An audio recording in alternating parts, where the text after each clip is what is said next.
Super 8 ಏನಪ್ಪ ಇದು super 8 ಹೊಸ ಥರ ಇದೇನೋ ಸೂಪರ್ 8 ಅಂತ ಮುಂಚೆನೂ ಇತ್ತು. ಬಟ್ ಸೂಪರ್ 8 ಅಂದರೆ ಏನು, ಹೇಗೆ ವರ್ಕ್ ಆಗುತ್ತದೋ, ಮುಂದೆ ಇದರಿಂದ ಕ್ವಾಲಿಫೈಯಿಂಗ್ ಆಗಿ ಸೆಮಿಫೈನಲ್ಸ್ಗೆ ಹೆಂಗೆ ಬರ್ತಾರೆ ಟೀಮ್ಗಳು ಅಂತ ವಿಪರೀತ ಜನ ಕ್ವಶನ್ಸ್ ಕೇಳ್ತಾಯಿದ್ರು. ಸೂಪರ್ 8 ಅಂದರೆ ಏನು ಗುರು, ಅರ್ಥನೇ ಆಗ್ತಾಯಿಲ್ಲ, ಇದೊಂಥರ ವಿಚಿತ್ರವಾಗಿದೆ, ಅದು ಹೆಂಗೆ ಗ್ರೂಪ್ 1 ಗ್ರೂಪ್ 2 ಅಂತೆಲ್ಲ ಮಾಡಿದ್ದಾರೆ ಅಂತ ಸ್ವಲ್ಪ ಅದ್ರ ಬಗ್ಗೆ ಮಾತಾಡೋಣ ಅಂತ ಇವತ್ತೊಂದು ಕ್ವಿಕ್ಕಾಗಿ ವಿಡಿಯೋ ಮಾಡೋಣ ಅಂತ ಬಂದಿದ್ದೀನಿ. ಹಲೋ ಹಾಯ್ ನಮಸ್ಕಾರ ಎಲ್ರಿಗೂ, ಚಾನಲ್ಗೆ ಸ್ವಾಗತ. ನಾನು ನಿಮ್ಮ ಶರತ್. ಎಲ್ಲರೂ ಚಾನಲ್ಗೆ ತೋರಿಸ್ತಾ ಇರೋ ಪ್ರೋತ್ಸಾಹಕ್ಕೆ ಧನ್ಯವಾದಗಳು.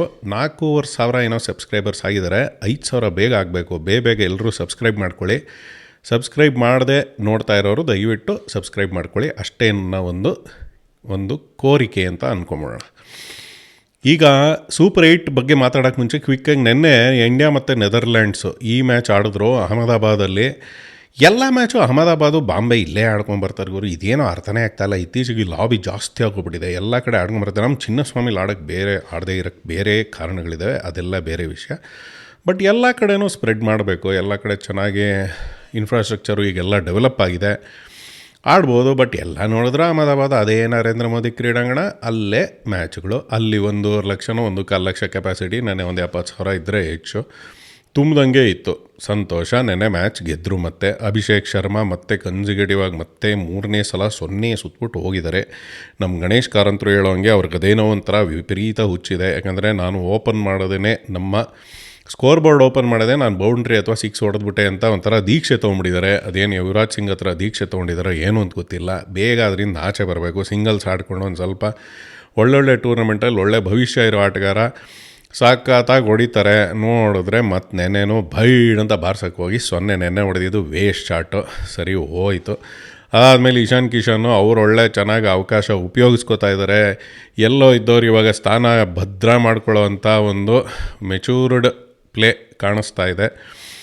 ಆಮೇಲೆ ಎಲ್ಲ ಆಡಿದ್ದು ಸೂರ್ಯಕುಮಾರ್ ಯಾದವ್ ಎಲ್ಲರೂ ಆಡಿದ್ರು. ಬಟ್ ಶಿವಮ್ ದುಬೆ ಏನು ಹೊಡೆದಿದ್ದು ಗುರುನೇನೆ, ಎಲ್ಲ ಬಾಲ್ಗಳು ಒಳ್ಳೆ ಫುಲ್ ಹಂಗೆ ಚಂದ್ರಲೋಕ ಕಳಿಸೋ ಥರ ಹಿಂಗೆ ಹೋಗ್ತಾವವು. ಸರಿಯಾಗಿ ಬಾರ್ಸಾಕಿದ್ದು ಮನುಷ್ಯ ಶಿವಮ್ ದುಬೆದು ಸಾಕತ್ತಾಗಿತ್ತು ನೆನ್ನೆ. ಎಲ್ಲ ಹೊಡೆದ್ರು. ಎಷ್ಟು ಹೊಡಿತಾರೋ ಏನು ಅಂತ ನೋಡಿದ್ರೆ 200 ತಲುಪಲಿಲ್ಲ. 200 ತಲುಪೋ ಥರ ಕಾಣಿಸ್ತಾ ಇತ್ತು. ಬಟ್ ಕೊನೆಯಲ್ಲಿ ಎಡವುಕೊಂಡ್ರು. ಇವರು 176ವರೆಗೂ ಏನೋ ಬಂದ್ಬಿಟ್ಟು ಆಲ್ಮೋಸ್ಟ್ 16-17 ರನ್ನು ಹಿಂದೆ ಮುಂದೆ ನಿಂತ್ಕೊಂಡಿದ್ದಾಯ್ತಲ್ಲ. ಸಿಕ್ಕಾಪಟ್ಟೆ ಚೆನ್ನಾಗಿ ಚೇಸ್ ಮಾಡಿದ್ರು. ಅಪ್ರಿಷಿಯೇಟ್ ಮಾಡಬೇಕು.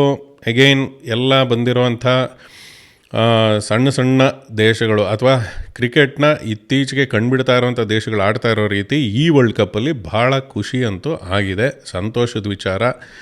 ಎಸ್ಪೆಷಲಿ ಆ ವರ್ಲ್ಡ್ ಕಪ್ ಅನ್ನೋ ಒಂದು ಹೆಸರಿಗೆ ಒಂದು ಮರ್ಯಾದೆ ತಂದುಕೊಡುವಂಥ ಎಲ್ಲ ಆಟಗಳನ್ನು ಎಲ್ಲ ಸಣ್ಣ ದೇಶಗಳು ಆಡಿದ್ದಾರೆ. ಖುಷಿ ವಿಚಾರ, ಅಪ್ರಿಷಿಯೇಟ್ ಮಾಡೋಣ. ಇದಾದಮೇಲೆ ಇನ್ನೊಂದು ವಿಷಯ ಇದೆ. Ranji semifinals Karnataka first innings lead ತೊಗೊಂಡಿರೋದ್ರಿಂದ ಡೆಫಿನೆಟ್ಲಿ ಮ್ಯಾಚು ಉತ್ತರಾಖಂಡ್ ಮೇಲೆ ಗೆದ್ದಂಗೆ ಲೆಕ್ಕ. ಇವತ್ತು ಕೊನೆ ದಿನ ಆದ್ರೂ ಫಾಲೋ ಆನ್ ಕೊಡಲಿಲ್ಲ, ಏನು ಇನ್ನೂ ಆಡ್ಬೋದಾಗಿತ್ತು, ಆಲ್ಔಟ್ ಮಾಡಿಬಿಡ್ಬೋದಾಗಿತ್ತು, ಅದು ಇದು ಮತ್ತೆ ಯಾಕೆ ಬ್ಯಾಟಿಂಗ್ ಆಡಬೇಕಾಯಿತು. ಆಡಿದ್ರಿ ಬಿಡಿ, ಅದೆಲ್ಲ ಏನೂ ಹೇಳೋಂಗಿಲ್ಲ, ಇವ್ರದ್ದೇನೇನೋ ಸ್ಟ್ರಾಟಜಿಗಳಿರುತ್ತೆ. ಬಟ್ ಸೆಕೆಂಡ್ ಇನ್ನಿಂಗ್ಸಲ್ಲೂ ರವಿಚಂದ್ರನ್ ಸ್ಮರಣ್ಣು ಸೆಂಚುರಿ ಹೊಡೆದಿದ್ದು ಸಾಕಾತು, ಬ್ಯಾಕ್ ಟು ಬ್ಯಾಕು. ಅದಾದಮೇಲೆ ಡಬಲ್ ಸೆಂಚುರಿ ಹೊಡೆದಿದ್ದು ದೇವದತ್ ಪಡಿಕಲ್ಲು ಎಲ್ಲೋ ಮುಟ್ಬಿಟ್ಟಿದ್ದಾರೆ ಕರ್ನಾಟಕ. 800 ರನ್ ಮೇಲೆ ಲೀಡು. ಫೈನಲ್ಗೆ ಹೋಗೋದು ಖಾತ್ರಿಯಾಗಿದೆ. ಜಮ್ಮು ಆ್ಯಂಡ್ ಕಾಶ್ಮೀರ್ ಮೇಲೆ ಫೈನಲ್ಸ್ ಆಡ್ತಾರೆ. ಹೇಗಿರುತ್ತೆ ಏನು ಅನ್ನೋದನ್ನು ಕಾದು ನೋಡೋಣ. ಫೈನಲ್ಸ್ ಎಲ್ಲಿ ಆಡ್ತಾರೆ ಅನ್ನೋದು ಬೇರೆ ಇವಾಗ ಒಂದು ಕ್ವಶನ್ ಮಾರ್ಕ್ ಸ್ಟಾರ್ಟ್ ಆಗಿಬಿಟ್ಟಿದೆ. ಚಿನ್ನಸ್ವಾಮಿಲಿ ಆಡೋ ಆಗಿಲ್ಲ. ಜಮ್ಮು ಕಾಶ್ಮೀರಲ್ಲಿ ಯಾವುದೂ ಏನು ಅಂಥ ಗ್ರೌಂಡ್ಗಳು ಅವೆಲ್ಲ ಏನೂ ಇಲ್ಲ. ಸೊ ಮೈಸೂರು ಅಥವಾ ಭದ್ರಾವತಿ ಅಥವಾ ಇಲ್ಲೇ ಆಲೂರು ಅಂತ ಇದೆಯಲ್ಲ ಬೆಂಗಳೂರು, ಇಲ್ಲೆಲ್ಲರೂ ಆಡೋ ಚಾನ್ಸಸ್ ಇದೆ. ಆಲೂರಲ್ಲೂ ಒಳ್ಳೆ ಗ್ರೌಂಡ್ ಇದೆ. ಏನು ಮಾಡ್ತಾರೋ ನೋಡೋಣ. ಫೈನಲ್ಸ್ ಒಂದು ಕುತೂಹಲಕಾರಿ ಘಟ್ಟದಲ್ಲಿ. ರಣಜಿ ಟ್ರೋಫಿ ಕೂಡ ಈ ವರ್ಷದಿದೆ. ಕರ್ನಾಟಕ ಗೆಲ್ಲೋ ಎಲ್ಲ ಚಾನ್ಸಸ್ ಇದೆ. ಪ್ರಾರ್ಥನೆ ನಾವು ತಂಡದೊಂದಿಗೆ ಇಟ್ಟಿರೋಣ. ನೆಕ್ಸ್ಟ್ ಮಾತಾಡೋದು ಸೂಪರ್ 8. ಇದೇನು ಗುರು ಸೂಪರ್ 8 ಅಂದ್ಕೊಂಡು 8 ತಂಡಗಳು ಬಂದಿರೋದು, ಅದಕ್ಕೆ ಸೂಪರ್ 8 ಅಂತ ಕರೀತಾ ಇದ್ದಾರೆ. 8 ತಂಡಗಳನ್ನು ಹೇಗೆ ಅದನ್ನು 2 ಗ್ರೂಪ್ ಮಾಡಿದ್ದಾರೆ. ಮತ್ತೆ ಈಗ ಆಗಲೇ 4 ಗ್ರೂಪ್ ಇದ್ದಿದ್ದನ್ನು ತುಂಡು ಹಾಕಿ ಅದರಲ್ಲಿ 2 ತೊಗೊಂಡು 4 2 8 ತಂಡಗಳನ್ನು 2 ಗ್ರೂಪಾಗಿ ವಿಂಗಡಣೆ ಮಾಡಿದ್ದಾರೆ. ಹೇಗೆ ಇದನ್ನು ವಿಂಗಡಿಸಿದ್ದಾರೆ 1 2 3 4 ಅಂತ? ಗ್ರೂಪ್ 1ನಲ್ಲಿ ಇವರೇ ಬರಬೇಕು, ಗ್ರೂಪ್ 2ನಲ್ಲಿ ಅಂತಂದರೆ ಅದೊಂದು ಪ್ರಶ್ನೆ. ಯಾಕಂದರೆ ನಮ್ಮ ಗ್ರೂಪ್ 1ನಲ್ಲಿ ನೋಡ್ಕೊಂಡು ಹೋದ್ವಿ ಅಂತಂದರೆ ಇಂಡಿಯಾ, ಅದಾದಮೇಲೆ ಜಿಂಬಾಬ್ವೆ, ಆಮೇಲೆ ವೆಸ್ಟ್ ಇಂಡೀಸು, ಆಮೇಲೆ ಸೌತ್ ಆಫ್ರಿಕಾ ಹಿಂಗೆ ಕೂತಿದ್ದಾರೆ. ಅದನ್ನ ನೋಡ್ಕೊಂಡು ಹೋದರೆ ಈ 4 ಗ್ರೂಪಲ್ಲಿ ಇದ್ದಿದ್ದು ಟಾಪ್ ನಂಬರ್ 1 ಬಂದಿದ್ರಲ್ಲ ಅವ್ರನ್ನ ತೊಗೊಂಡಿದ್ದಾರೆ ಅಂದರೆ ಇಲ್ಲ. ಜಿಂಬಾಬ್ವೆ ಅಲ್ಲಿ ಟಾಪ್ 1 ಬಂದಿಲ್ಲ, ಇನ್ನು 3 ಟಾಪ್ 1 ಬಂದಿದ್ದಾರೆ. ಮತ್ತು ಇದು ಹೆಂಗೆ ಮಾಡಿದ್ರು ಅಂತ ಯೋಚನೆ ಮಾಡಿದ್ರೆ ಇದನ್ನು ಮುಂಚೆನೇ ಪ್ರೀಡಿಟರ್ಮೈನ್ ಆಗೋಗಿದೆ. ವರ್ಲ್ಡ್ ಕಪ್ ಸೀರೀಸ್ ಸ್ಟಾರ್ಟ್ ಆಗೋಕ್ಕೆ ಮುಂಚೆನೇ ತಂಡದ ಸೀಡ್ ಅಥವಾ ರ್ಯಾಂಕಿಂಗ್ ಅಂತ ಕೊಟ್ಟಿದ್ದಾರೆ. ಭಾರತಕ್ಕೆ ಇಂಥದ್ದೇ ರ್ಯಾಂಕು, ಇದು ವೆಸ್ಟ್ ಇಂಡೀಸ್ಗೆ ಇದು ಅಂತೆಲ್ಲ ರ್ಯಾಂಕಿಂಗ್ಗಳು ಕೊಟ್ಟರು. ಆ ರ್ಯಾಂಕಿಂಗ್ ಪ್ರಕಾರ ಗ್ರೂಪ್ 1 ಗ್ರೂಪ್ 2ನ ವಿಂಗಡಣೆ ಮಾಡಿರೋದು. ಸೊ ಈ ಕಾರಣಕ್ಕೆ ಗ್ರೂಪ್ 1ನಲ್ಲಿ ನಾವು ನಂಬರ್ 1ನಲ್ಲಿ ಇಂಡಿಯಾ, 2ನಲ್ಲಿ ಜಿಂಬಾಬ್ವೆ, 3ನಲ್ಲಿ ವೆಸ್ಟ್ ಇಂಡೀಸು, 4ರಲ್ಲಿ ಸೌತ್ ಆಫ್ರಿಕಾ ಇದ್ದಾರೆ. ಗ್ರೂಪ್ 2ನಲ್ಲಿ ಮೇಲ್ಗಡೆ ಇಂಗ್ಲೆಂಡು, ಆಮೇಲೆ ಪಾಕಿಸ್ತಾನ, ಆಮೇಲೆ ನ್ಯೂಜಿಲೆಂಡು, ಐ ಥಿಂಕ್ ಹಾಗೆ ಇರೋದು ಅನಿಸುತ್ತೆ. ಇಂಗ್ಲೆಂಡು ಇನ್ನೊಂದು ಸಲ ನೋಡ್ಬಿಡ್ತೀನಪ್ಪ, ಯಾಕೆ ಸುಮ್ಮನೆ ಕನ್ಫ್ಯೂಷನು.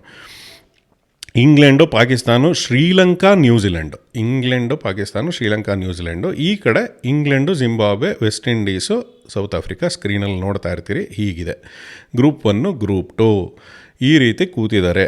ಸೊ ಜಿಂಬಾಬ್ವೆ ಹೆಂಗೆ ಬಂದರು, ಆಸ್ಟ್ರೇಲಿಯಾ ಬರಬೇಕಾಗಿದ್ದ ಜಾಗದಲ್ಲಿ ಅಲ್ಲಿ ಬಂದು ಕೂತ್ಕೊಂಡಿದ್ದಾರೆ. ಆ ಕಾರಣಕ್ಕೆ ಅವರು ನಂಬರ್ 2ನಲ್ಲಿ ಅಲ್ಲಿ ಕಾಣಿಸ್ತಾ ಇದ್ದಾರೆ.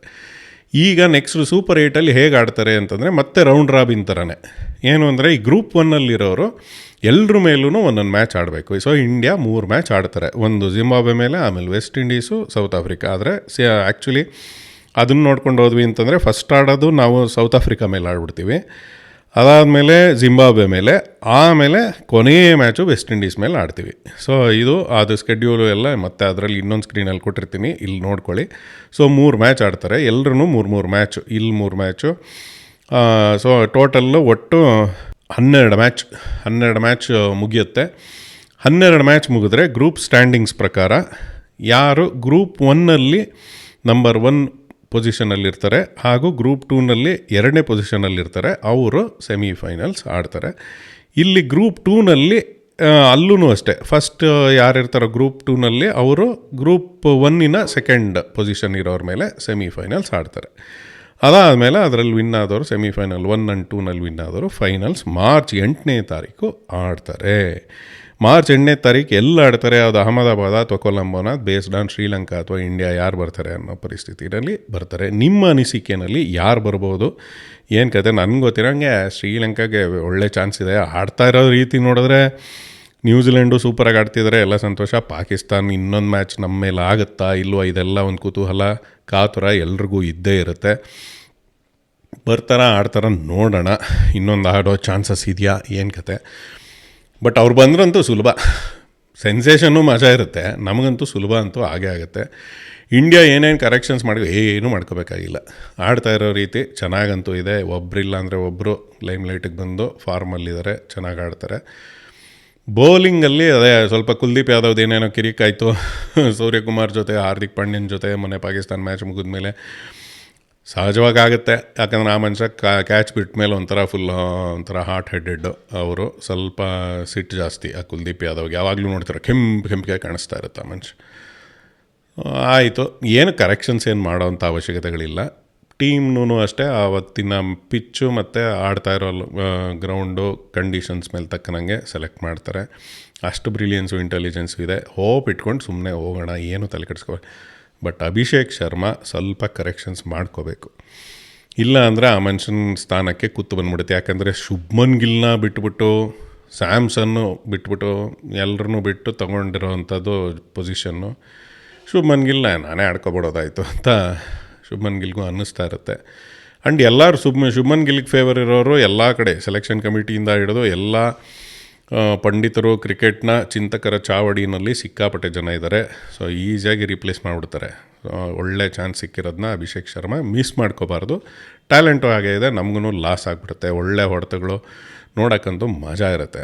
ಬೇಗ ಅವರು ಫಾರ್ಮಿಗೆ ಬರಲಿ ಅಂತ ಕೇಳ್ಕೊಳ್ಳೋಣ. ಅದು ಬಿಟ್ಟರೆಲ್ಲ ಹೇಗೆ ಅನ್ನಿಸ್ತಾ ಇದೆ ಅಂತ ಹೇಳಿ, ಇನ್ಯಾವ ಥರ ವೀಡಿಯೋ ಬರಬೇಕು, ಏನು ಕತೆ ಅನ್ನೋದನ್ನು ಕಮೆಂಟ್ಸ್ನಲ್ಲಿ ಹೇಳಿ. ಆದಷ್ಟು ಮಾಡೋಕ್ಕೆ ಪ್ರಯತ್ನ ಪಡ್ತೀನಿ. ಸಿಗ್ತಾ ಇರೋಣ ಹೀಗೆ. ಬಾಯ್.